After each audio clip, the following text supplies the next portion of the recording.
자, 그럼 지금부터 제가 준비한 웨비나를 시작하도록 하겠습니다. 키비쿨이라는 제목을 달았고요.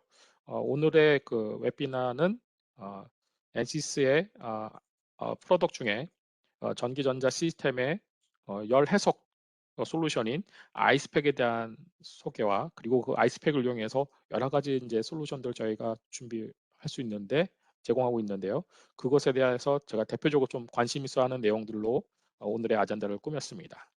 오늘 발표한 저는 에스코리아의 이명훈 부장이고요. 저는 2011년에 엔시스에 조인해서 약 한 10년 동안 엔시스 아이스팩의 기술 지원을 담당하고 있습니다. 오늘 제가 발표할 내용은 다음과 같습니다. 우선 오늘 이제 접속하신 분들 중에 아이스팩을 아는 분도 있고 모르는 분들도 많기 때문에 간단하게 엔시스 아이스팩이 어떤 프로덕트인지에 대한 설명을 드릴 거고요. 그리고 이제 아이스팩을 활용해서 특히 ADT 아이스팩이라는 것이 2년 전에 저희가 지금 프로덕트 온라인에서 정식 출시돼서 지금 배포가 되고 있는데 ADT 아이스팩을 이용해서 일렉트로 서머 워크플로우가 어떻게 되는지 최신의 업데이트 내용 포함해서 설명을 드릴 거고요. 두 번째는 우리가 이제 현장에서 열 설계 업무하시는 분들이 아마 아이스팩을 제일 많이 사용하고 있는데 각각의 열 설계의 인자들에 대해서 우리가 그것에 대해서 어떤 최적점의 디자인 포인트를 찾기를 희망하는 분들이 많습니다. 그래서 최근에 엔시스 옵티슬랭이라는 툴이 엔시스에 편입이 되었는데요. 엔시스 옵스텔을 활용해서 어떻게 우리가 설계 변수들을 매개화하고 그것을 이용해 가지고 최적의 설계 변수 디자인에 대한 탐색을 진행할 수 있는지에 대한 내용을 소개해 드리도록 하겠습니다. 그리고 마지막으로는 최근에 이제 우리가 모바일 기기 등이 이제 저희가 많은 이제 널리 사용되면서 각각의 모바일 기기들에 대한 성능이 우리가 이제 어떤 다이나믹하게 어떤 시간 베이스로 여러 가지 기능을 수행하면서 그것들에 대한 성능을 우리가 평가할 필요가 대두가 되어 있는데 그것에 대한 해석을 위해서 다이나믹 서멀 매니지먼트라는 솔루션이 이제 필요됐고 그것을 우리가 쉽고 빠르게 결과를 얻기 위해서 우리가 리듀스드 오더 모델이라는 축소 차순 모델이라는 것을 이용해서 열 해석을 진행하는 솔루션이 개발되고 발표되었습니다. 그래서 그 내용도 함께 소개해 드릴 예정입니다. 그리고 마지막으로 Q&A 시간을 갖고 대략 제가 예상한 대로는 한 50분 정도의 발표 내용이 있을 거고요. 나머지 10분이 Q&A 시간을 가지려고 합니다. 자, 그러면 우선 첫 번째 이제 꼭지인 What is the ANSYS 아이스팩? 아이스팩에 대한 소개를 잠깐 드리도록 하겠습니다. 엔시스 아이스팩은요, 아이스팩이라는 프로덕트 네임에서 아신 것 같이 약간 늦게 쓰는 것처럼 뭔가 냉각 솔루션을 제공할 것 같다는 느낌이 드는 어떤 브랜드 네임을 갖고 있는데요.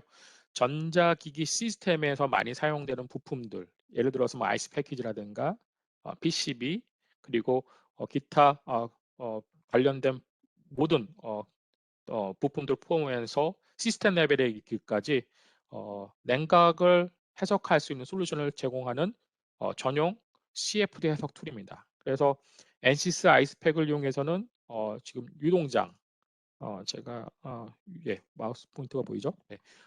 유동장도 취급할 수가 있고요. 특히 측류, 난류 유동장을 한꺼번에 다 고려할 수 있고, 그리고 컨주게이트 스트리퍼, 그래서 그 컨덕션이라든가 열 전도, 컨벡션, 열 복사, 레디션, 열 복사 모델, 그리고 줄리팅에 이르기까지 여러 가지 형태의 열 전달 메커니즘을 고려해 가지고 열 해석을 진행할 수가 있습니다. 정상 상태 해석과 트랜지언트 해석을 모두 함께 고려할 수가 있고요. 냉각을 일으키는 플루이드가 뭐 하나이든 또 여러 개이든 어, 어, 여러 개 플루이드에 대해서도 고려할 수가 있습니다. 특히 이 경우에는 플루이드의 페이즈가 되게 중요한데 아이스팩의 한계는 여러 가지 플루이드를 다룰 수는 있지만 상이 서로 다른 그 플루이드가 서로 계면을 이루는 것은 우리가 고려할 수가 없습니다. 보통 이것을 우리가 멀티 페이즈 플로우라고 하는데 다상 유동 같은 거는 제외하고 상이 서로 다른 게 독립적으로 워킹되는 경우에는 멀티플 플루이드, 예를 들어서 냉각수가 흐르고 위에서는 공기에 의한 공랭식 어떤 냉각이 이루어지는 그런 시스템에 대해서는 우리가 아이스팩으로도 여러 걸 진행할 수가 있습니다. 그리고 화학종을 수송한다든가, 그리고 오늘도 나중에 아젠다에서 소개해드린 축소 차순 모델에 대한 생성을 지원하는 내용들을 포함하고 있습니다. 아이스팩의 어떤 개발 히스토리를 잠깐 설명드리면요. 아이스팩은 1995년, 아주 오래전이죠. 1995년에 이제 아이스팩이 개발되어 있고요. 그 당시에는 솔버가 FDAP라는 솔버를 가지고 있었습니다. 그러다가 1997년도에 이제 NCS 이제 플런트 INC였죠. 그때는 플런트 INC에 의해서 이제 머지가 되고, 그때 이제 솔버가 이제 플런트로 바뀌었고요. 그리고 2000년도에 지나와서 엔시스 그러니까 플런트 INC가 엔시스의 프로덕에 이제 머지되면서 합류되었습니다. 그때 이제 지금의 현재 여러분이 보시는 클래식 아이스팩 UI를 이때 이제 완성이 됐고, 지금까지 계속 발전해서 지금 이 세컨드 제너레이션의 아이스팩, 클래식 아이스팩으로 보이는 아이스팩이 지금 계속 유지가 돼 있고요. 그 다음에 2017년도에 이 아이스팩이 엔시스 일렉트로 데스크탑이라는 ADT 환경 내로 들어왔습니다. 그래서 17년에 이제 베타 서비스를 출발해서 2018년에 이제 공식으로 이제 오피셜 릴리전이 버전되고 있고, 2021년에 이르고 있습니다. 그래서 지금 아이스팩은 현재 예전에 세컨드 제너레이션의 아이스팩인 아이스팩 클래식과 그 다음에 서드 제너레이션인 아이스팩, ADT 아이스팩, 이 두 가지 형태가 지금 함께 공존하고 있는 거죠. 아이스팩의 특장점에 대해서 잠깐 제가 몇 가지 특장점을 설명을 드리면, 아이스팩은 일단 모델 빌딩에 아주 특화되어 있습니다. 특히 일반적인 범용 CFD 툴들은 전기전자 시스템에서 많이 사용되는 전기자기기에 사용되는 부품들에 대한 모델링이 취약한데요. 아이스팩에서는 뭐 히싱크라든가 IC 패키지, PCB, 뭐 인클로저, 뭐 블라워, 뭐 등등에 대해서 쉽고 빠르게 유저가 전자기기 부품을 사용할 수 있는, 사용하고자 하는 부품들을 빠르게 빌드업해서 모델링할 수가 있고요. 특히 PCB 같은 경우에는 열을 아주 잘 전달시키는 카파 트레이스와 그다음 열을 잘 전달하지 못하는 FR4가 서로 겹겹이 쌓여 있는 복합 재질 형태를 띠고 있습니다. 그래서 이것이 열적인 특성들을 잘 모델링하려면 이 PCB의 카파 트레이스에 대한 특성들을 잘 모델링할 필요가 있는데요.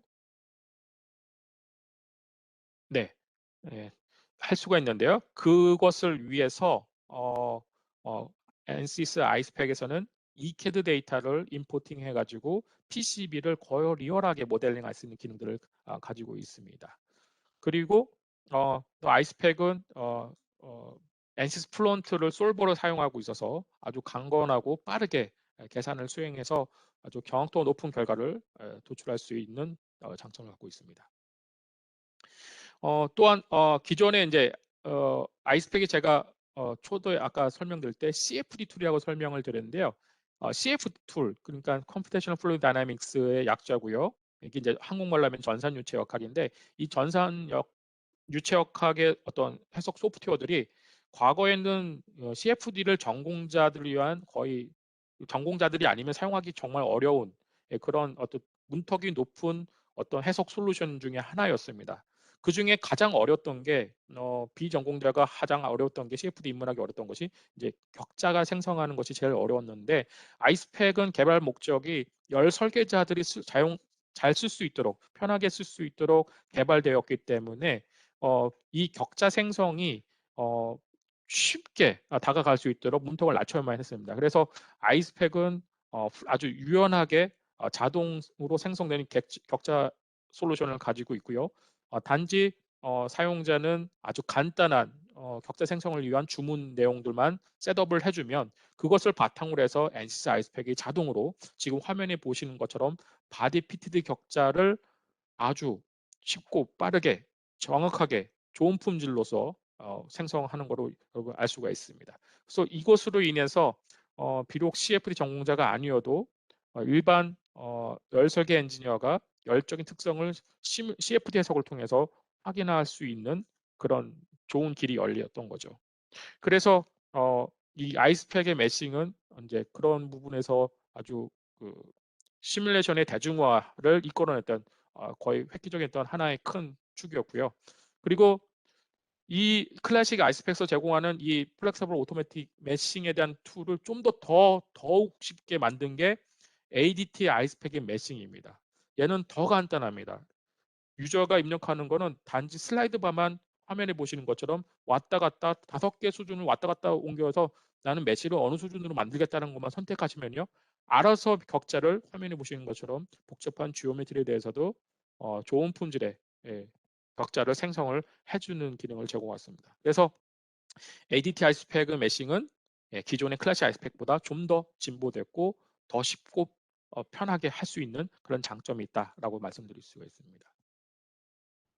그래서 포스트 프로세싱은 이제 그 아이스팩 포스트 프로세싱은 기본적으로 이제 유동장과 그다음에 에너지장, 온도장을 같이 풀어내기 때문에 유동의 어떤 패턴이라든가 그것을 해서 열이 전달되는 어떤 분포들을 우리가 퀀터 혹은 벡터의 타입으로서 결과를 도출할 수가 있고요. 아울러서 그것에 대한 그 결과를 또 다른 피직스 들어간 그 어떤 데이터 호환을 위해서 다양한 형태로 데이터 교환을 하는 어떤 솔루션들을 제공하고 있습니다. 그 내용은 제가 멀티피직스 관련된 설명 스페이지에서 다시 한번 설명드리도록 하겠습니다. NCS 아이스팩 라이센스를 보유하고 있다면 유저는 세 가지의 타입의 아이스팩을 사용하실 수가 있습니다. 첫 번째는 이제 앞서 말씀드린 것처럼 클래식 아이스팩 맨 오른쪽에 있는 클래식 아이스팩 이게 이제 세컨 제너레이션 프로덕이라고 말씀드렸죠. 그래서 기존의 클래식 아이스팩 라이센스를 그대로 사용하실 수 있으면서 최근에 이제 2018년부터 공식 릴리즈된 ADT 아이스팩도 사용할 수가 있습니다. 그리고 아이스팩인 SI웨이브라는 건데요. 이건 이제 저희 회사 제품 중에 2.5D SI 해석할 수가 있는 SI 웨이브라는 게 있습니다. PCB 쪽 전용 이제 SI 해석하는 툴인데 이 SI 웨이브 안에도 아이스팩이 지금 인테그레이션이 돼 있어서 요 라이센스 가지고 세 가지 타입을 다 쓸 수가 있어요. 다 쓸 수가 있고 그러면 이제 이 세 가지의 타입의 아이스팩을 어떤 것을 나는 써야 되는 건가라는 건데요. 쉽게 제가 구분을 드리면 ADT 아이스팩 같은 경우에는 이미 기존의 HFSS라든가 맥스웰, Q3D처럼 우리 엔시스의 EM 프로덕을 익숙하신 분들을 위해서 특별히 좀 개발된 겁니다. 그래서 HFSS 엔지니어, QS3D 엔지니어 혹은 맥스웰 엔지니어가 서머전 특성도 고려해가지고 EM 쪽을 특성을 뽑아내고자 하신 분이 같은 경우에는 ADT 환경 내에서 아이스팩을 바로 사용할 수가 있어요. 그래서 보통 이제 이런 경우가 보통 이제 멀티피지 해석이 많이 필요하신 분들이죠. 그래서 EM 설계자분들이 EM 필드 해석을 하고 그거에 대한 결과를 이용해서 바로 아이스팩의 서멀 해석을 연결해 가지고 열 해석 결과를 얻은 다음에 그 열 해석 결과를 이용해 가지고 다시 EM 필드의 어떤 영향들을 보고자 할 때 그런 분들 같은 경우는 ADT 아이스팩에서 사용하는 것을 추천을 드립니다. ADT 아이스팩이 2018년도 초기 개발되었을 때는 약간 클래식 아이스팩에 대해서 부족한 점이 좀 많아서 조금 제약상이 많았는데요. 올해 이제 2011년 R2 버전까지 이제 모든 거의 대부분의 클래식 아이스팩의 기능들이 많이 지금 ADT 아이스팩에서 가능하게 되었기 때문에 다양한 형태, 뭐 스테디부터 트랜지언트에서 그리고 여러 가지 형태의 고급 어떤 그 클래식 아이스팩이 갖고 있는 기능들을 이제 ADT 아이스팩에서 사용할 수 있으면서 좀 더 그 캐퍼빌리티가 확대된 것을 확인할 수가 있습니다. 그래서 기존에 저희 EB 프로덕트 엔진에 익숙하신 분들은 ADT 아이스팩 사용하는 것을 추천드리고요. 그다음에 SI브 속에 있는 아이스팩은 이제 PCB 레벨, 보드 레벨의 전용 열해석 툴이에요. 그래서 나는 그냥 PCB의 뭐 SI 해석이나 이런 쪽에 이제 전문가인데 여기도 이제 서머에 대한 이펙트를 고려하고 싶다. 근데 이제 클래식 아이스팩까지 따로 배우기는 너무 부담스러운 분들을 위해서 SI웨이브 내에 오토매틱하게 아이스팩 관련된 문제를 설정하고 빌드업하고 열해석까지 진행하고 다시 그 열해석 결과를 이용해서 PCB의 어떤 SI 해석에 반영해서 다시 풀고자 하는 분들 그런 분들은 SI브에서 보드 레벨만 보통 체크해 하기 때문에 여기서 바로 그냥 UI 레벨에서 아이스팩을 사용하는 것이 편합니다. 그리고 클래식 아이스팩 같은 경우는 전통적으로 이제 열 설계 하시는 분들이 많이 쓰는 거고요. 보통 이제 기구 데이터를 많이 사용하거나 PCB나 어떤 부품 레벨이 아니라 시스템 레벨의 열 성능을 체크하고 그거에 대한 선멀적인 대책을 하시는 분들은 네, 어, 그런 분들은 이제 전동 이제 많이 사용했기 때문에 이제 클래식 아이스팩을 사용하고 있는 거죠. 그래서 각자의 백그라운드라든가 각자의 익숙한 환경 내에서 다양한 형태로 아이스팩을 사용할 수 있습니다. 그거를 아이스팩 라이센스 하나 가지고 다 사용할 수 있다는 것이 이제 장점이 되겠죠. 지금 질문이 한 분 이제 주신 것 중에 클래식과 ADT 간의 메뉴 매칭 매열이 있을까요?라고 질문 주셨는데요. 따로 별도 준비된 매뉴얼은 없고요. 다만 그 ADT 아이스팩이 이제 클래식 아이스팩은 아마 익숙하신 분들 되게 많을 텐데 클래식에서 사용됐던 기능들이 ADT 아이스팩에서는 어떻게 찾을 수 있는가에 대한 질문 같습니다. 저도 사실은 이 부분은 이제 조금은 어려운 게 ADT의 사용자에 맞게끔 특히 멀티페이직스의 해석의 사용자들의 표초점 맞춰서 그 환경에서 구현할 수 있는 것들이 클래식 아이스팩에서 주는 거랑은 또 환경이 UI가 자체가 다르기 때문에 거기에 맞도록 똑같이 매칭시키기가 쉽지 않았던 건 사실입니다. 그래서 처음에는 약간 클래식 유저한테는 ADT 아이스팩 들어가면은 어떤 기능이 어디에 있는지 약간 좀 혼란스러운 부분이 있는데 저 같은 경우에는 제가 이제 기본 ADT 아이스팩 기본 매뉴얼 트레이닝 코스를 좀 두세 번 반복하다 보니까 그게 어느 정도 자연스럽게 금방 온라인이 됐습니다. 그래서 그것을 이렇게 익숙해지는 데는 그렇게 오랜 시간은 걸리지 않을 거고요. 다만 조금 처음에 약간 불편할 수는 있는데 이게 이제 어느 정도 시간이 지나면서 익숙해지면은 충분히 클래식 아이스팩 사용자라면 ADT 아이스팩을 적응하는 데는 한 1, 2주면 충분히 적응되지 않을까 생각됩니다. 네. 자, 그리고 이제 이제 NCS 아이스팩, 이제 클래식 아이스팩과 그다음에 ADT 아이스팩과 여기 좀 약간의 제가 오타가 있네요. NCS 아이스팩은 ADT 아이스팩으로 써야 됐습니다. 그래서 ADT 아이스팩하고 클래식 아이스팩의 워크플로우 측면에서 좀 잠깐 비교를 하자면 ADT 아이스팩 같은 경우는 다행히 이제 UI가 일렉트로 데스크탑, 그러니까 NCS 일렉트로 데스크탑 베이스에서 이제 진행되고 있고 클래식 아이스팩 경우는 이제 워크벤치 베이스 혹은 이제 스탠드얼론으로 사용이 되는데 모델 크리에이션 같은 경우에는 ADT 아이스팩에서는 이제 ADT 안에 있는 UI에서 제공되는 모델러를 이용하시면 되는 거고요. 아이스팩 같은 경우는 스페이스 클램을 이용하거나 혹은 디자인 모델을 이용하거나 아니면 클래식 아이스팩이 직접 자체 갖고 있는 모델링 툴을 이용해 가지고 모델링을 합니다. 그리고 격자 보면에서는 아까 제가 극명하게 좀 설명을 드렸는데 클래식 아이스팩 같은 경우는 좀 더 이제 글로벌 메시 컨트롤이라든가 로컬 메시 컨트롤이라든가 어셈블리별 각각 메시 컨트롤을 각각 유저가 입력하는 부분이 좀 있고요. 이 부분에 있어서 약간의 좀 노하우는 필요합니다. 다만 ADT 같은 경우는 정말 고도로 이제 자동화되어 있기 때문에 한 5단계로 된 어떤 매싱 레벨을 이용해 가지고 설정만 해주면은 매싱이 알아서 되는 그런 타입이 되는 거죠. 물론 아주 복잡하고 어려운 지오메트리에 대해서는 이제 이게 오토매틱 매싱이 완벽하게 되지 않는 경우도 있어서 ADT 아이스팩에도 클래식 아이스팩에서 셋업한 거랑 유사한 형태로 또 이제 어드밴스 기능을 제공하는 매칭 셋업을 또 제공하고 있습니다. 그래서 오토매틱 매싱이 커버하지 못하는 경우에는 옛날 전통 방식의 클래식 아이스팩을 사용했던 방식도 셋업을 할 수 있다라는 정도를 참고하시면 되겠습니다. 그리고 솔버는 동일하게 NC 플론트를 사용하고 있고 포스트 프로세싱은 이제 ADT에서 직접 하거나 혹은 클래식 같은 경우에는 직접 클래식 아이스팩 UI에서 하거나 혹은 CFD 포스트라는 것을 이용해서 저희가 포스트 프로세싱을 작업했었습니다. 물론 이 두 가지 어프로치 모두 다 지금 HFS, 맥스웰, 큐스 리딩 공간의 연성 해석은 다 지원하고 있고요. 각각의 어떤 상황에 맞춰서 지금 클래식 아이스팩이 제공했던 워크플로우를 ADT 아이스팩에서는 거의 다 지금 거의 한 90% 이상은 지금 충족시켜주고 있는 상황입니다.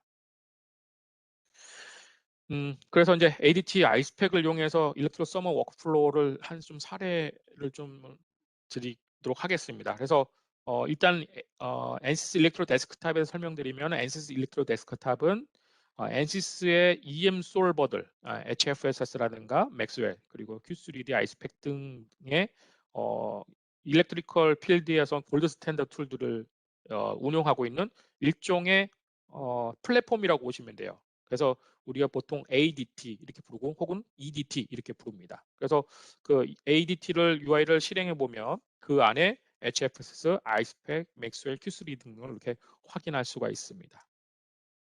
네, 질문이 있어서 제가 다시 한번 질문 주신 내용을 읽어보겠습니다. ADT 아이스팩에서 포스트 프로세싱 할 때 스트림라인으로 플롯이 안 되던데 추후에 업데이트 예정 있습니까? 라고 물어보셨습니다. 네, 저희도 이거 조창기부터 요 스트림라인이 길어지는 게 안 되어가지고 불편했는데 내년 2021, 2022년 아론 버전부터는 될 겁니다. 그래서 지금 잘 개발이 됐고요. 현재 저희 개발자들이 들어온 것들을 툴을 통해서 충분히 다 검증이 돼서 지금 클래식 아이스팩에서 했던 스트림라인 그리는 기능이 내년도 아론 버전에서 될 거라고 말씀드립니다.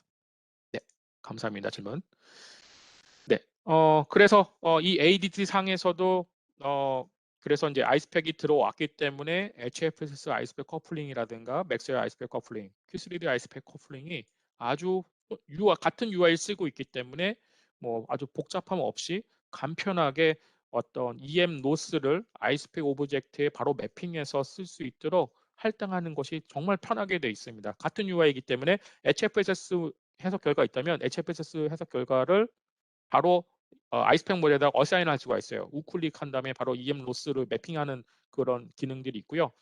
더 좋은 거는 이제 그 HF에서 쓰던 모델을 그대로 카피 앤 패스트 해가지고 아이스팩에다가 그 모델을 바로 붙여넣기를 이용해가지고 아이스팩에서도 손쉽게 빠르게 모델 빌드업도 가능합니다. 그래서 보통 ADT 안에서 이런 커플드 해석을 할 경우에는 이제 단품 레벨을 주로 많이 사람들이 사용합니다. 그래서 지금 얘 같은 경우에는 HF 사이즈 같은 경우는 이제 하이브리드 린 타입의 어떤 안테나라든가 그다음에 맥스웰 같은 경우는 인덕터 뭐 그다음에 뭐 트랜스포머 그리고 뭐 Q3 같은 경우는 버스바라든가 뭐 비아라든가 간단 어떤 컨덕팅 라인에 대한 어떤 EM 로스를 계산해서 아이스팩으로 넘어오는 그런 어플리케이션인 경우 아주 단품 레벨에서 활발하게 많이 사용되고 있고요. 심지어 뭐 단품 레벨 넘어서 시스템 레벨도 여러 다른 고객들은 일부 고객들은 사용하고 있습니다. 그리고 이제 ADT 안에서도 똑같이 서멀 렉통 모델 지원하고 있고 이제 리듀스드 오더 모델이 지원이 이제 가능합니다. 네.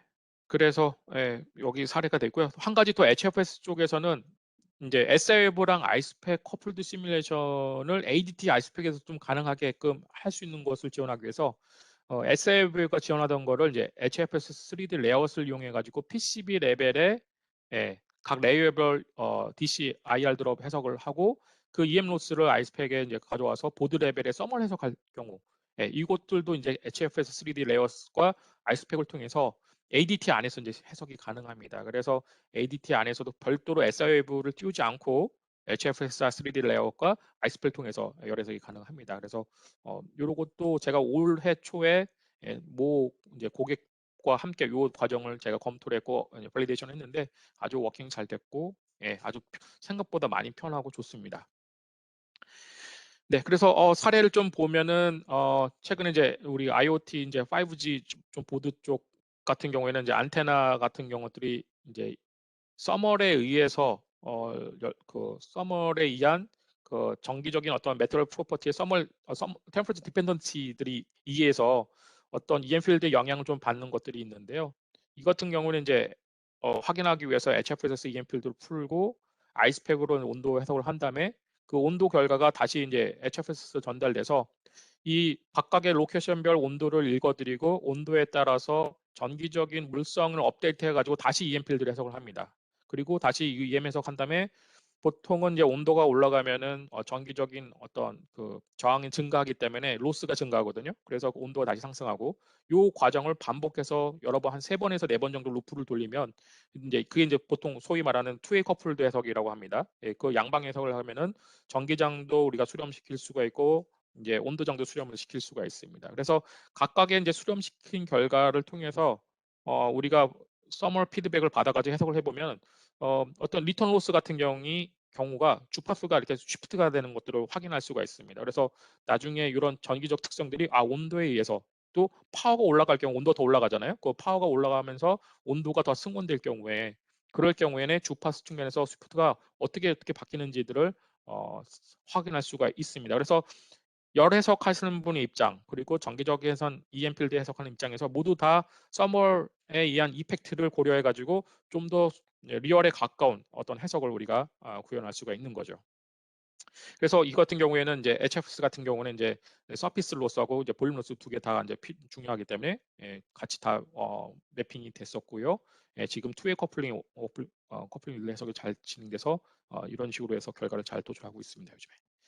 그 다음에 케이스 두 번째 같은 경우 이제 맥스웰 아이스팩 커플도 해석을 한 거고요. 이거는 이제 제가 이거 논문으로 가지 조인트로 발표를 했기 때문에 이제 회사명도 좀 임명을 넣어놨습니다. 그래서 LS 일렉트릭과 그 LVDC 컨택터라고 합니다. DC 릴레이 제품에 대해서 예, 열 해석을 한 사례가 되겠고요. 요거는 보통 이제 EV, 그러니까 전기 자동차 혹은 뭐 ESS 저장 장치 뭐 이런 쪽에서 많이 사용하는 부품인데 이제 전력을 공급하는 장치입니다. 그래서 여기 보면 이제 전력을 이렇게 쭉 통과할 때 이쪽에 있는 바가 위아래로 움직이면서 얘가 붙였다 떨어졌다 하면서 얘가 전력 공급을 하고 컨트롤하고 단락을 시키고 그런 이제 제어라는 장치인데 어떤 아주 큰 규모의 그러니까 하이 그 커런트 플로우가 이제 흘렀을 때 여기서 발생하는 줄리팅에 대한 EM 로스에 대한 줄리팅에 대한 것을 아이스팩으로 매핑해 가지고 열해석을 한 사례가 되겠고요. 그것을 이제 시험 결과랑 비교해 보니까 대략 우리 컨택 부분이 여기 일어나는 용역의 경우에는 온도 차가 한 5%. 그다음 밑에도 이제 코일에 감겨져 있는데 코일 부는 한 11%인데 코일은 약간 좀 에러가 있었던 거 뭐냐면 코일을 저희가 아주 극단적으로 좀 단순화를 했습니다. 코일이 감겨 있는 거를 하나하나 다 모델링하기에는 너무 컴퓨팅 코스트가 증가하기 때문에 아주 실린더 형태로 극단적으로 단순화해서 모델링이기 때문에 약간은 좀 오차가 있었지만 한 10% 정도 수준에서 좋은 결과를 저희가 냈었고 그거를 이용해 가지고 저희 고객께서 그 IEEE의 아이썸 논문 올해 있었던 아이썸 논문에서 발표했던 내용이 되겠습니다. 자세한 내용은 이 논문을 찾아보시면은 더 많은 재밌는 내용들을 확인할 수가 있습니다. 그리고 이번 사례 같은 경우는 이거는 2016년도에 저희가 경신이라는 회사가 이제 저희 정션 블럭을 만드는 회사인데요. 이 정션 블럭에서 발생하는 여러 가지 상황들, 그러니까 여기 이제 퓨즈가 있고 릴레이도 있고 여러 가지 이제 발열이 많이 되는 그런 상황이었는데 이 보드상에 이제 발생하는 트레이스상에 흐르는 줄열을 SI 웨이브로 고려하기 위해서 SIVDC 해석을 진행했고 그것을 이제 보드상에 이제 선물 맵으로 만들어서 아이스팩으로 매핑해가지고 보드상에 열 해석을 진행했던 사례입니다. 그래서 아주 정성적으로 잘 매치가 되고 예측을 잘 했었던 그런 사례가 됐고요. 요 같은 경우에는 저희 엔시스 어드밴티지 매거진에 실렸던 내용입니다. 그래서 오늘 여러분들께 소개를 드릴 수가 있었습니다. 그래서 자세한 내용을 보시려면은 2016년도에 발간된 저희 엔시스 어드밴티지를 보시면은 요 내용을 확인할 수 있습니다. 네. 네, 이렇게 해서 일렉트로 서멀 워크플로어에 대해서 잠깐 설명을 드렸고요. 다음은 이제 최근에 저희 조인한 엔시스 오피슬랭을 기반으로 해서 열 설계 변수를 파라미터 매개 변수하고 그것을 이제 이제 최적화하는 그 워크플로어에 대해서 제가 준비했던 내용을 소개해 드리려 합니다. 그래서 옵티슬랭이 사실은 제가 이제 엔시스에 입사하기 전부터 알고 있었던 툴이었고요. 최적 설계 PIDO라고 합니다. 보통 프로세스 인테그레이션이고 디자인 익스플로레이션에서 그 프로세스를 자동화 인테그레이션 해주는 통합하고 자동화하는 어떤 기능도 뿐만 아니라 그것을 이용해서 매개 변수에 대한 탐색을 통해서 리스폰스 그 메타 모델이라는 거 있습니다. 메타 모델을 만들고 그것을 통해서 어떤 매개 변수들의 어떤 변수들의 어떤 특성들을 뽑아내고 그것을 이제 최적화 목적 함수에 따른해서 내가 타겟으로 하고 있는 디자인 파라미터를 찾아내는 그런데 아주 유명한 툴이 이제 옵티슬랭이라는 툴이었는데 엔시스가 한 2년 전에 머지를 또 했었죠. 그래서 이 옵티슬랭이 이제 저 엔시스 프로 들어오자마자 저는 이제 바로 아이스팩이랑 연관지어서 써보면 좋겠다고 생각을 해가지고 바로 옵티슬랭으로 이제 엔시스 아이스팩과 어떻게 우리가 할 수 있는지 그래서 클래식 아이스팩도 해봤고요. 제가 이제 ADT 아이스팩도 같이 해서 두 가지 케이스를 다 테스트 해봤고 워킹이 아주 잘 되는 걸로 확인했습니다. 그래서 그 두 가지를 모두 다 이제 소개해 드리려고 합니다. 그래서 옵티슬랭이라는 것은 이제 이 프로덕에는 이제 모르는 분들이 있는데요. 아까도 말씀드린 것처럼 그 피도라고 해서 여기 이제 오케스트레이트드 오토메이트라고 하는데 이게 어떤 여러 가지 툴들 우리가 지오메트리를 준비하려면은 캐드 툴도 저희가 갖고 있어요. 그러니까 제어를 해야 되고 그것이 이제 지오메트리로 넘어와서 클린업도 돼야 되고 매싱도 돼야 되고 해석 셋업도 되고 결과가 나와야 되는 거죠. 그래서 해석 툴도 엔스 툴도 좀 컨트롤 해야 되고 그 결과를 비교하고 검토하고 다시 그것을 다시 백으로 돌아가지고 다시 디자인을 업데이트하고 모델링하고 메싱하고 격자 해석 아니 메싱하고 해석하고 하는 이런 과정들을 반복적으로 많이 해야 돼요. 왜냐면은 파라미터가 여러 개가 있고 그 파라미터 셋이 여러 개 있는 것들에 대해서 DOE 탭을 만들고 그러면 그 DOE 탭을마다 우리가 각각 매뉴얼하게 유저들이 수행하려면은 너무 많이 뭐 추가적인 어떤 유저들의 노력과 힘이 많이 시간과 노력이 많이 듭니다. 그런 것들을 이제 자동화해주고 그 다음에 그것을 수행하고 분석을 해줘서 우리가 최종적으로 유저가 어떤 파라미터에 대한 최적점을 쉽고 빠르게 찾아갈 수 있도록 도와주는 게 이제 옵티슬랭이라는 툴입니다.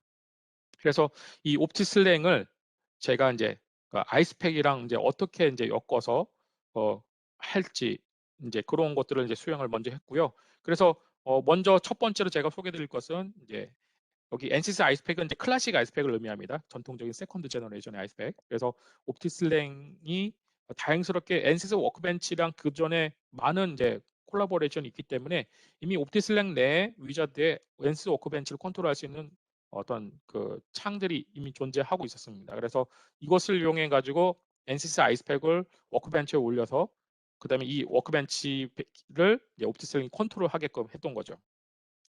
그리고 다행스러운 거는 또 ADT도 인터페이스가 되도록 또 개발이 되어 있었습니다. 그래서 ADT 자체 내에도 ACT를 이용해 가지고 옵티슬랭을 콜할 수 있고요. 거꾸로 옵티슬랭에서도 ADT를 이제 콜할 수 있는 인터페이스가 준비가 되어 있었습니다. 그래서 이 두 가지를 이용해 가지고 제가 각각 설명드리도록 하겠습니다. 그래서 첫 번째 클래식 아이스팩 이건 클래식 아이스팩 유저들은 이제 금방 아시겠죠? 클래식 아이스팩에서 설계 변수, 매개 변수 할 때 그냥 그 내가 매개 변수를 넣고자 하는 애들은 달러하고 문자 변수 넣으면은 그 치수 숫자로 된 것이 문자 변수화가 됩니다. 그래서 이 문자 변수화된 애들을 먼저 아이스팩 클래식에서 다 셋업을 해놓고요. 그래서 여기 히싱크 같은 경우에는 핀의 높이라든가 두께 이런 것들을 문자 변수화를 다 했습니다.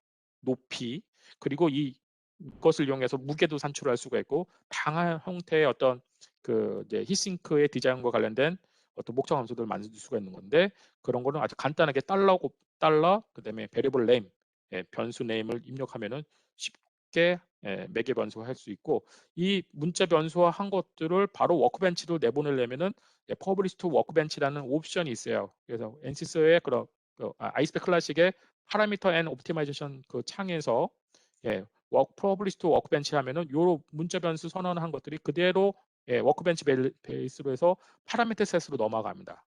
그래서 이 파라미터 셋으로 내가 이제 정의한 것들이 다 넘어오게 되면은 이제 이것도 이제 아이스팩이었고요. 요 예제 같은 경우에는 제가 히싱크뿐만 아니라 보드 쪽에 서머 웹페이지 온도차 때문에 이제 PCB가 휘는 거 그것을 위해서 제가 엔시스 미케니컬도 이제 연결해봤고요.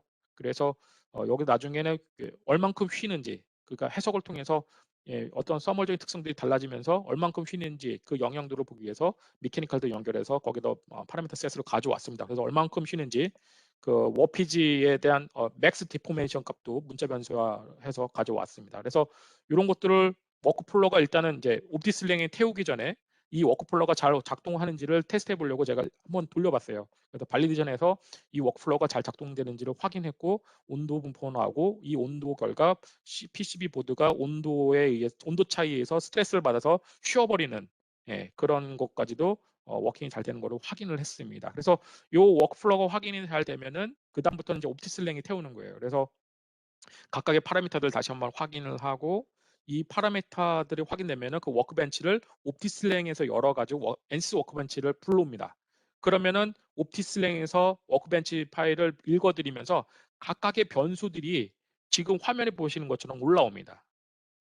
화면에. 그래서 이 변수들이 올라오고 이 문자 변수에 대한 파라미터 값들을 이제 각각의 인풋 덱과 아웃풋 덱에다 구분해서 넣고요.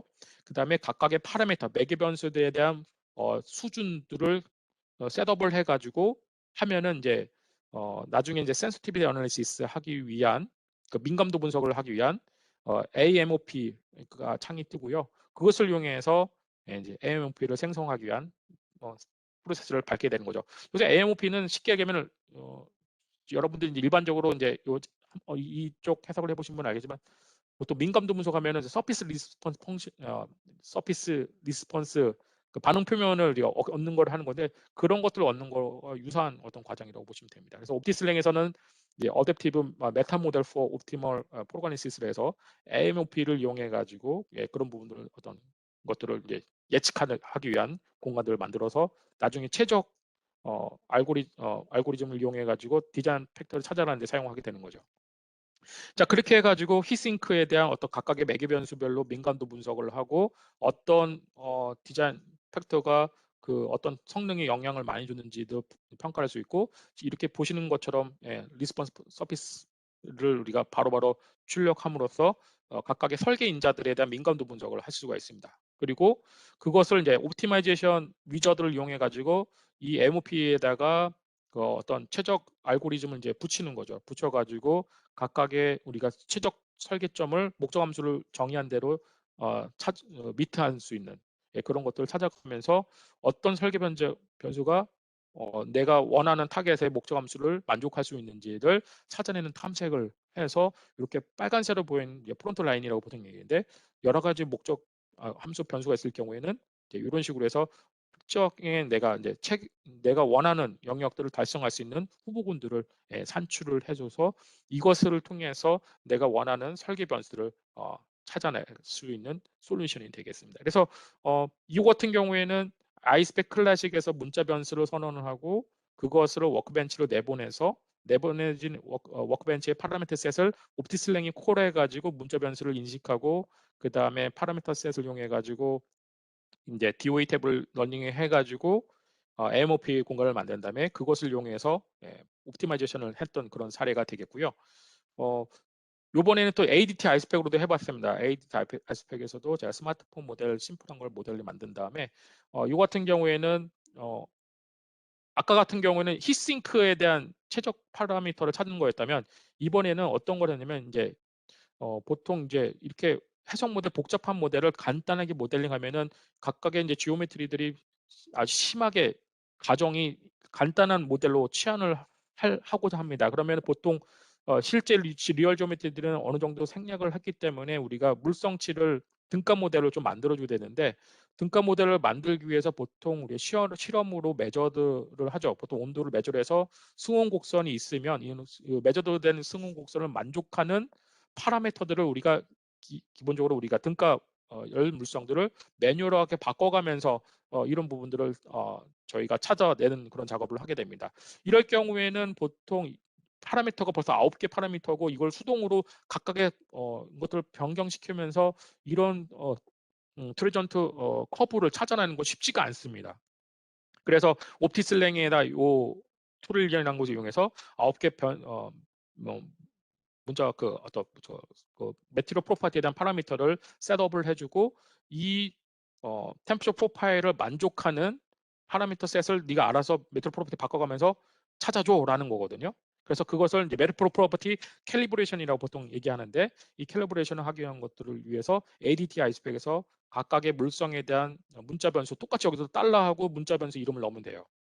그래서 넣어가지고 각각의 어떤 특정 오브젝트, 클래스, 팀, 그다음에 PCB에 대해서 문자 변수화한 어떤 것들을 셋업을 해주고 똑같이 옵티슬랭에서 ADT를 콜을 하고 그럴 때 거기서 이제 정한 문자 변수들이 이렇게 쭉 들어와서 인풋 덱으로 들어올 수 있고 근데 그 반응으로서는 온도 데이터를 읽으면 되는 거죠. 그래서 그 온도 데이터와 내가 해석해서 계산한 온도 데이터와 실험에서 매저한 온도 데이터를 비교하기 위해서 보통 이제 그 베리어블을 하나 집어넣는데 그것은 뭐냐면은 그 내가 해석해서 계산한 커브 그 다음에 그 매저드된 그 커브랑 비교해 가지고 그 두 커브의 에러가 줄어들면 되는 거거든요. 그 에러를 정의하기 위해서 유클리드 놈이라는 것을 이용해서 목적 함수를 만들고 그 이 에러룸이 최소화되도록 모델링하면 되는 겁니다. 그래서 미니마이즈 하는 방향으로 해서 찾으면 여러 가지 파라미터에 대해서 얘가 알아서 이제 자동으로 옵티슬랭이 ADT 아이스펙을 러닝하고 각각 파라미터를 다 바꿔가면서 하면서 리스폰스 그 AMOP를 생성을 하고 그 AMOP가 이제 커버하는 게 다 이 정도 영역이고요. 이게 빨간색이 이리얼 메저드 데이터거든요. 그래서 다 커버하도록 ADT가 아니 옵티슬랭이 디자인 익스플로러 그 설계 탐색을 다 완료한 다음에 그 다음에 이제 실제 이제 제일 가장 정확한 값들을 찾기 위해서 예, 그레디언트 베이스의 어떤 옵티마이제이션 메소드들이 NLPQL이라는 것을 연결해 가지고 나머지 이제 AMOP에서 근사적으로 찾아놓은 공간에 대해서 이제 정확한 최적점을 찾기 위한 해석 한 번 더 하는 거죠. 그래서 찾아가지고 아까 에러놈, 그러니까 매저드 데이터와 ADT 아이스팩 계산하는 템퍼러처 모니터링 포인트의 트랜지언트 데이터가 그것의 차이가 거의 최소화돼서 거의 0에 가까운 값들을 찾아가는 어떤 설계 인자를 찾아가는 거죠. 이런 식으로 해서. 그래서 나중에 이 데이터가 제일 비슷한 놈이다라고 찾아주면은 그걸 이제 보면은 실제 매저된 걸 거의 일치하는 그런 데이터를 얻을 수가 있습니다.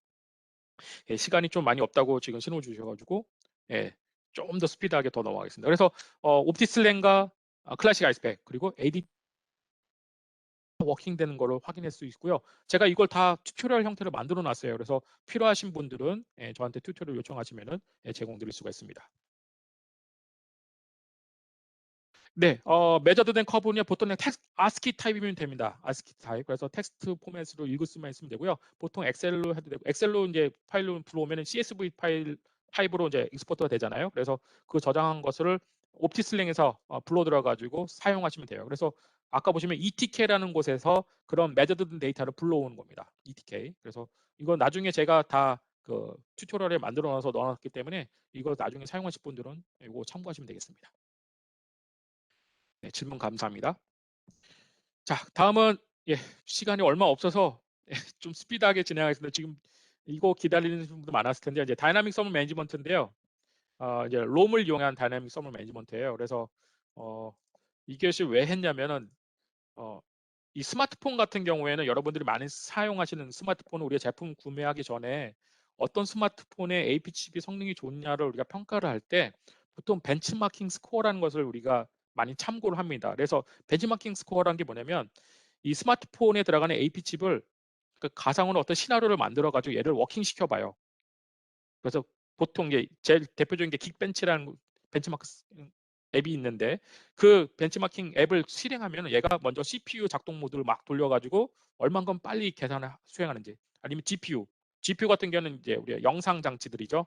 그래서 뭐 카메라 레코딩이라든가 아니면 정말 영상을 플레이한다는데 그때 얼마나 빠르게 잘 처리하는지 그런 시나리오를 각각 만들어 가지고요.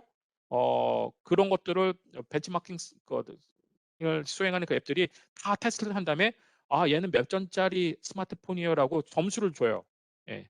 그래서 벤치마킹 스코어를 딱 보고 이 제품은 스코어가 몇 점짜리고 뭐몇 점 예를 들어 뭐 갤럭시는 몇 점이고 애플은 몇 점이고 뭐 중국의 뭐 뭐는 몇 점이고 이렇게 해서 정말 적나라하게 다 그거를 늘어놓습니다. 그래서 어느 스마트폰이 제일 다이나믹 서멀 매니지먼트를 잘하면서 성능이 좋은 스마트폰이라고 하면서 스코어링을 하는데 이제 그것을 이제 다 테스트해보고 고객들이 궁금하기 때문에 이제 이걸 개발하는 사람의 입장에서는 그런 것들에 대한 성능이 얼마나 좋은지 서멀적으로 열 해석을 통해서 체크할 필요가 있는 거예요. 그래서 각각 시나리오마다 예를 들어 아이들 상태, 그다음 오디오 청취를 한다든가 아니면 어떤 데이터를 다운로드 받는다든가 아니면 게이밍을 한다든가 아니면 웹페이지를 브라우징 한다든가 여러 가지 시나리오 할 때마다 여기에서 이 AP 칩에서 사용하는 파워가 그때그때 막 달라져요. 다이나믹하게 달라집니다. 그래서 이 다이나믹한 것이 달라지는데 더 웃긴 거는 이것이 달라지는 것은 좋은데 이 파가 올라가면 온도도 같이 올라가거든요. 근데 온도가 뜨거워지면은 이 전기적 로스가 증가한다고 말씀드렸고 온도가 너무 뜨거워지면은 이제 이 AP 칩의 성능을 이제 AP 칩을 보호하기 위해서 억지로 이것을 이제 온도를 낮추기 위해서 디그레데이션을 해줘야 돼요. 예. 그래서 온도에 따라서 파워를 또 조절해줘야 되는 이제 여러 가지 복잡한 메커니즘이 필요합니다. 제조사 입장에서는. 그래서 그런 것들을 해석적으로 할 수 있는 솔루션이 없는가 해가지고 이제 저랑 고객이랑 거의 한 3년 전부터 이 고민을 했었고 아이스팩에서 트랜지언트로 각각 시나리오별 파워를 달리하면서 열 해석하는 것뿐만 아니라 이것에 대해서 온도도 디텍팅, 센싱을 해가지고 온도에 따라서 또 얘가 특정 온도가 올라가지 않도록 제어할 수 있는 그런 것까지 로직까지 넣어가지고 해석을 하는 그런 복잡한 메커니즘을 가지고 있는 열 해석 솔루션이 되겠습니다. 그래서 이런 다이나믹한 서머 매니지먼트를 위해서는 여러 가지 어프로치가 있어요. 첫 번째는 3D 트랜지언트로 그냥 CFD 툴에서 그냥 3D 트랜지언트 다 풀어버리는 거죠. 이 경우에는 근데 단점이 뭐냐면 스마트폰이나 어떤 시스템 레벨의 어떤 환경을 3D 트랜지언트로 그러니까 모델링하게 되면은 이 경우에는 메시가 많은데 또 트랜지언트 풀어야 되고 그 트랜지언트가 뭐 몇 분에서 수백 분 혹은 몇 시간을 풀어야 되는 경우도 많습니다. 그럴 경우에는 3D로 CF 트랜지언트 풀기에는 너무 많은 해석 시간이 오래 걸려요. 즉 계산 비용이 되게 비쌉니다. 다만 물론 정확한 결과를 얻을 수 있지만 계산 비용이 비싸다는 그런 단점이 있고요. LTI 롬을 이용하는 거, 이건 이제 시불변을 이용한, 그러니까 입력이 있으면 아웃풋이 있는 어떤 시스템에 대해서 시간의 구애를 받지 않고 타임 인베런트잖아요. 그래서 그 LTI 롬의 어떤 시스템을 갖고 있는 공간에 대해서는 우리가 LTI 롬이라는 것을 뽑아서 우리가 해석 공간을 3D에서 그냥 제로 디멘전하게 그 차원을 축소로 할 수가 있습니다. 얘는 그래서 LTI 롬이라는 것이라고 불리고 있고요. LTI 롬 같은 경우는 아이스팩에서 각각의 오브젝트 파워로 갖고 있는 오브젝트에 대해서 각각별로 이제 어떤 인풋 값을 주면은 얘가 아웃풋으로 템퍼러처 임피던스가 쭉 나오거든요. 그런 데이터를 이용해야지 튜닝 빌드에서 이제 그런 롬을 생성할 수 있는 템퍼러처의 리스폰스를 뽑아주면 그것을 이용해 가지고 LTI 롬을 생성하게 됩니다. 그리고 그 LTI 롬을 트윈 빌드에서 어떤 시스템 서킷을 꾸미는데 들어가서 단지 이제 인풋 값에 어떤 파워 값에 대한 값을 주면은 바로 아웃풋으로 온도 값이 축축 출력되는 그런 형태의 솔루션으로 우리가 간략화할 수가 있고요. 3D 트랜지언트 해석이 보통 수시간, 수일에 걸쳐서 만드는 해석을 얘는 불과 몇 초 만에 이런 식으로 해석을 결과를 낼 수가 있어요. 그래서 지금 같은 경우에는 여기 지금 심플로러, 지금 이제 트윈 빌더인데 심플로러와 그다음에 아이스팩의 트랜지언트 해석 결과를 비교해 놓은 건데 실선이 아이스팩 결과고요. 점선으로 표현한 게 트윈 빌더에 의한 LTI 롬에 해당 해석 결과인데 거의 정확하게 일치하는 걸로 확인할 수가 있어요. 그래서 3D 트랜지언트로 풀지 않고 CFD 솔버를 이용해서 풀지 않고 LTI 롬을 만들어 가지고 트랜지언트 해석을 하는 것이 상당히 시간도 절약하고 빠르게 해석할 수 있는 그런 툴이죠. 그래서 여기에다가 이제 제어 로직만 넣으면 되는 거예요. 파워에 대한 프로파일하고 시간에 따른 프로파일하고 그것을 템퍼러처가 됐을 때 어떻게 제어할 수 있는지에 대한 로직만 넣으면 아까 좀 다이너믹 썸 매니지먼트 솔루션을 우리가 만들 수가 있습니다. 근데 이런 경우에는 단점이 뭐냐면 얘가 센싱하는 포지션의 온도 데이터만 나오는 거예요. 이렇게. 전체 필드에 대한 온도 데이터가 안 나옵니다. 그래서 제 스마트폰 고객은 그 AP 칩의 온도 분포가 되게 중요했거든요. 왜냐면 핫스팟이 그 시나리오에 따라서 여기가 뜨거워졌다, 여기가 뜨거워졌다 왔다 갔다 해요. 그 필드를 보고 싶었어요. 그래서 LTI 롬 가지고는 그런 요구를 만족 못했고요. 그래서 아이스팩에서 이제 클래식 아이스팩에서 제공하는 크리로프 롬이라는 것을 제공했습니다. 그래서 크리로프 롬은 필드에 대한 롬을 제공하는 거예요. 그래서 얘 똑같이 이제 롬을 생성하는 이제 제공하고 있고 여기는 이제 센서 모니터링 포인트에 대한 롬만 나온다고 하면 얘는 CFD 메싱 하나 포인트 메시 격자 하나가 다 롬 만드는 포인트가 되는 겁니다. 그래서 모든 데이터를 다 매트리백스 베이스로 크리로프 롬이 필드에 대한 롬이 생성이 되고 그 롬이 생성이 되면 얘가 트랜지언트 해석하는 데 있어서 같은 400초를 푸는데 필드를 보시면 온도 결과가 어때요? 색깔이 똑같죠. 거의 동일한 결과를 롬을 이용해서 푸는데 LTI 롬만큼은 빠르진 않지만 CFD의 해석 결과보다는 보통 수십 배에서 수백 배의 빠른 결과를 도출할 수가 있습니다. 그래서 이 크리로프 롬을 이용해 가지고 다이나믹 셀머 매니지먼트 이제 솔루션을 저희가 준비를 했고요.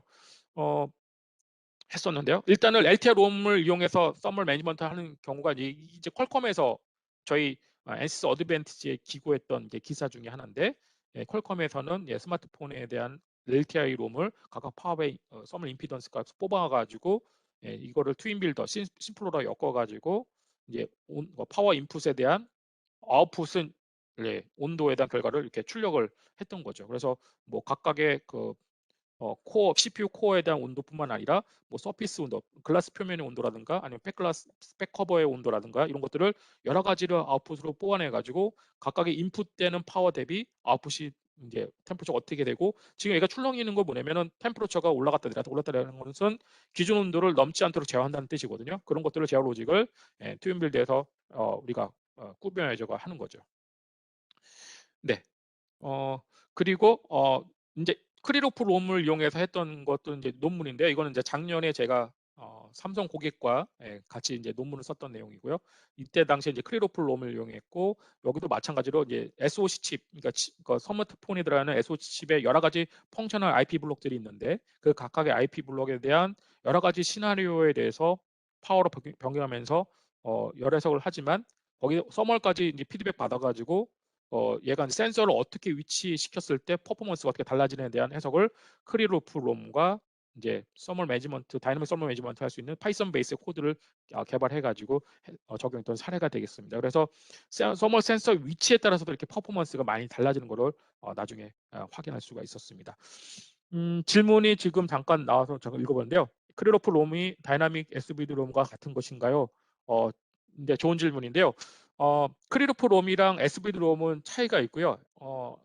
SVD 롬이 이제 플런트에서 제공하는 건데, SVD 롬이 좀 약간 크리로프 롬보다 조금 로버스트하고 좋은 롬으로 말해지고 있습니다. 그래서 롬을 어떤 취급하는 생성하는 좀 메커니즘이 좀 약간 좀 다릅니다. 그래서 저도 그 롬 쪽은 저기 전문가 아니어서 이그젝트하게 피지컬하게 어떻게 차이가 난다고 설명드리긴 좀 어렵지만, 아마 많은 조금만 검색해 보시면 논문 찾아보시면 많은 거를 찾아볼 수 있는데, SVD 롬이 좀 더 좋은 건데, 근데 아이스팩에서 제공하는 거는 크리로프 롬밖에 없습니다. 그래서 제가 뭐 크리로프 롬을 쓴 거고요. 옵티슬랭에서 플런트와 연결 형성 변화에 대한 롬 빌딩 사례가 있는죠. 옵티슬랭 자체에서 발생되는 이제 만들어지는 그 메타 모델 있죠. MOP도 사실은 어떻게 보면은 이런 간단한 롬이라고 생각하시면 돼요. 근데 그 메타 모델은 이제 정확도가 중요한 건데, COP가 높으면 높을수록 이제 지금 저희가 소개드린 것처럼 높은 정확도에 이제 우리가 어떤 예측 성능을 갖출 수가 있는 거죠. 근데 플런트도 뭐 옵티슬랭이랑 같이 커플드 해석을 많이 할 수가 있기 때문에 충분히 그런 지오메트리 형상 변경에 따라서 롬을 메타 모델을 이용한 설계 최적화 솔루션을 가지고 올 수 있다고 생각합니다. 다만 이게 그 롬 자체 환경 자체가 그러니까 리니어냐 아니면 넌 리니어에 따라서 다이나믹 형태의 롬을 취해야 되느냐, 뭐 그래 아니면 지금처럼 LTI나 크레로플 롬을 가져가느냐, 그 차이는 분명히 있죠. 그래서 보통 우리 시스템을 먼저 분석을 잘 하셔야 돼요. 이게 선형성이 있는지 아니면 시불변이 있는 건지. 크리로프 롬이나 LTI 롬은 약간 선형 시스템에 대해서 정확도 높고요. 그 다음에 만약에 이제 그 시스템 자체가 넌리니어한 환경이라면 다이나믹 롬을 써야 되는데, 그럴 경우에는 이제 요즘에 최근에 이제 어나운스된 게 ADT에서는 LPV 롬이라는 게 하나 있고요. 그다음에 이것도 거의 선형을 베이스로 하지만은 어떤 유동장이 이제 환경이 변경이 됐을 때 그것을 베리어블하게 환경 변경하는 것에 따라서 각각의 롬을 적용하는 이제 다이나믹 형태의 롬이거든요. 그래서 ADT에는 이제 LPV 롬이 있고, 또 다이나믹 롬은 다양한 형태로 또 그 플런트에서 제공하는 솔루션이 있기 때문에 그것과 관련된 에서는 저희 플런트 쪽 팀에다가 좀 별도 문의하시면 좀 좋은 회신을 받을 수 있을 거라고 생각합니다.